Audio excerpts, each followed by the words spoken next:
పరిమితికి మించి భారీ లారీలు గుంటూరు నగరంలోకి రావడంపై ఎమ్మెల్యే గల్లా మాధవి ఆగ్రహాన్ని వ్యక్తం చేశారు. తన భర్తతో కలిసి ద్విచక్ర వాహనంపై రాత్రి ప్రయాణించారు. అదే సమయంలో కంకరగుట్ట బ్రిడ్జి వద్ద వెళ్తున్న ఇసుక లారీలు కనిపించాయి. దీనిపై ట్రాఫిక్ కానిస్టేబుల్ను గల్లా మాధవి ప్రశ్నించారు. పరిమితికి మించిన లోడ్తో వచ్చే వాహనాలను అనుమతించవద్దని ఆదేశించారు.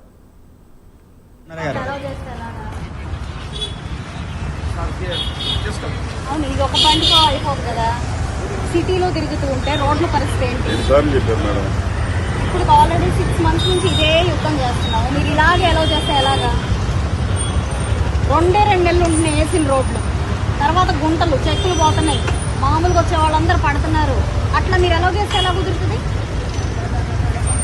డబుల్ డ్యూటీ చేయాల్సి వస్తుంది. మీ పని కూడా మేమే చేయాల్సి వస్తుంది. ఎలా చెప్పండి? లిమిట్ ఓకే, దాని టైమింగ్స్ ప్రకారం ఆయన రావచ్చు 9 తర్వాత. కానీ అంత హెవీ లోడ్ వేసుకొని వస్తే ఎట్లాగా? రోడ్ పరిస్థితి ఏంటి? దాని మీద పట్టాపురం బ్రిడ్జ్ మీద నుంచి వెళ్తాడు ఇప్పుడు. ఎందుకంటే ఓవర్లోడ్ మీరు ఎందుకు ఎలా చేస్తున్నారు?